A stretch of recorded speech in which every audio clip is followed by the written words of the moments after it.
here are some lesser-known facts about the Whispers group. Formation and early days. The Whispers formed in 1963 in Watts, California.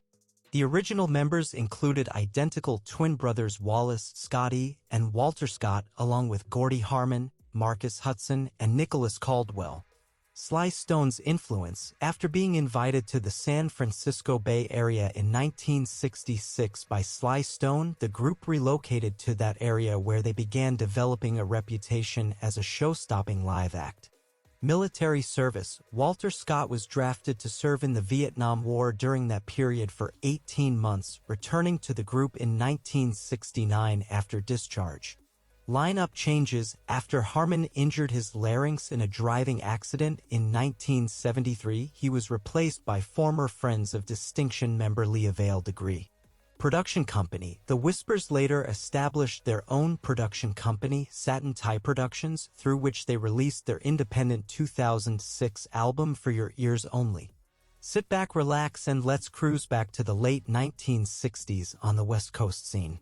Los Angeles sunshine warms the rise of the Whispers, an American vocal group with smooth harmonies as cool as a California breeze. These guys weren't just singers, they were hitmakers, churning out chart-topping R&B tunes for over 2 decades. Their infectious energy left audiences wanting more, especially with mega hits like And the Beat Goes On and Rock Steady that soared to #1 on the R&B charts. But that's not all.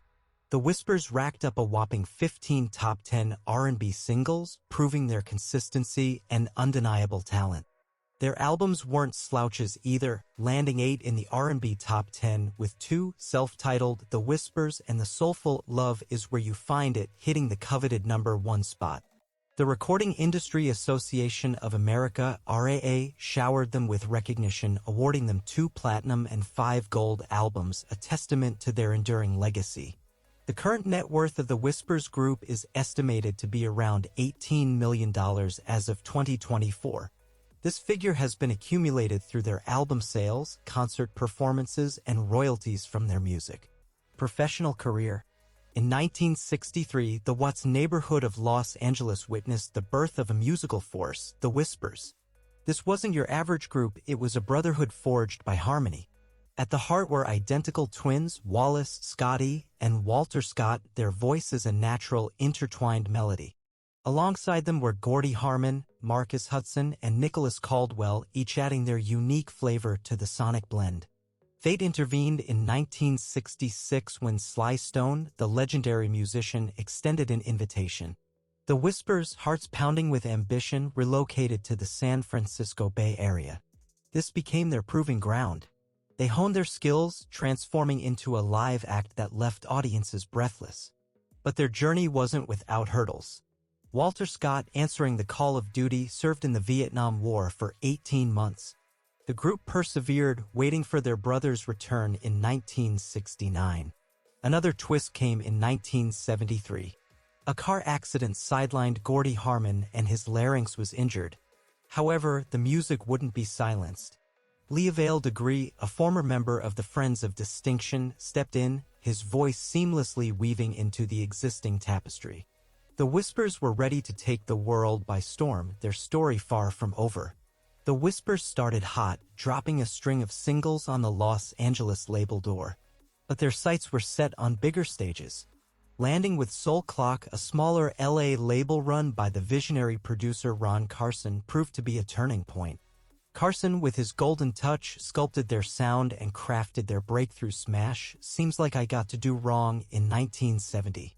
This infectious hit rocketed them into the spotlight. The momentum carried them to the bustling New York music scene, where they signed with the prominent Janus label. Though Carson remained their producer, the partnership evolved. He cleverly sold his recordings, including the Whispers tracks, to Janus, solidifying their place on the label. The mid-70s saw a shift in recording location, with Philadelphia becoming their temporary musical base. This period of exploration and collaboration would pave the way for their future chart-topping domination. The year was 1978.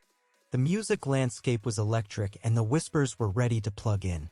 Dick Griffey, the mastermind behind Solar Records, saw their potential and offered them a chance to shine. This powerhouse partnership was a match made in musical heaven. Throughout the late 70s and explosive 80s, the Whispers became hitmakers extraordinaire.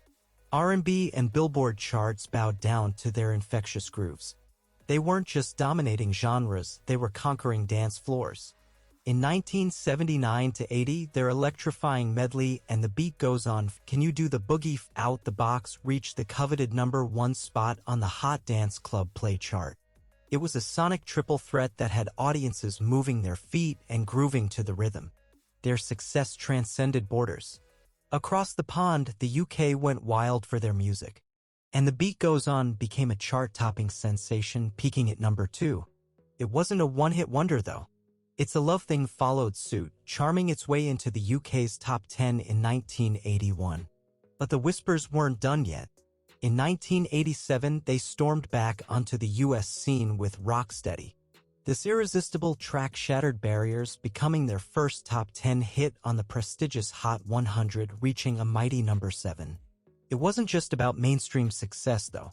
Rocksteady also secured the #1 spot on the R&B chart, solidifying their reign as R&B royalty.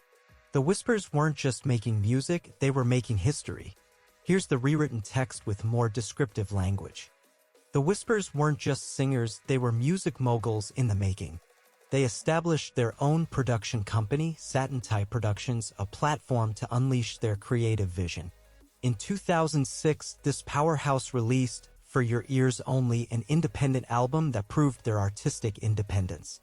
Their impact transcended music. In 1989, they graced the grand stage of the Oakland Alameda County Coliseum, belting out a soul-stirring rendition of the national anthem for Game 2 of the World Series. It was a moment that united the nation, with their voices echoing through the stadium and into the hearts of millions. Life threw a curveball in 1992 when Marcus Hudson, a beloved member, was diagnosed with prostate cancer. He bravely stepped away from the group, and according to their website, when he tragically passed away in 2000, the Whispers made a heartfelt vow they would never replace him. From that moment on, they continued their musical journey as a powerful quartet. The accolades kept rolling in. In 2014, the Whispers received the ultimate recognition, induction into the official R&B Music Hall of Fame. It was a well-deserved honor that cemented their place as R&B legends. The Whispers' sound was enriched by the magic touch of Philadelphia's dream team of songwriters: Alan Felder, Norman Harris, Bunny Sigler, and Ronnie Baker. These musical architects crafted some of the group's most enduring hits, including the heartfelt ballad "A Mother for My Children" and the infectious party anthem "Bingo." Their melodies became the foundation on which the Whispers built their musical legacy. The music world mourned the loss of Nicholas Caldwell on January 5, 2016. The founding member passed away at his San Francisco home at the age of 71, leaving a void in the hearts of fans and fellow musicians alike. His rich bass vocals and stage presence will forever be etched in the memories of those who loved the Whispers' music. Another wave of sadness washed over the music community in 2023 with the passing of Gordy Harmon. The founding member, who left an indelible mark with his smooth harmonies, died at his Los Angeles home at the age of 79. Their absence cast a shadow, but the music they created with the Whispers continues to resonate and inspire. Thank you for watching. Stay tuned for more content like this. Subscribe and click on the bell notification.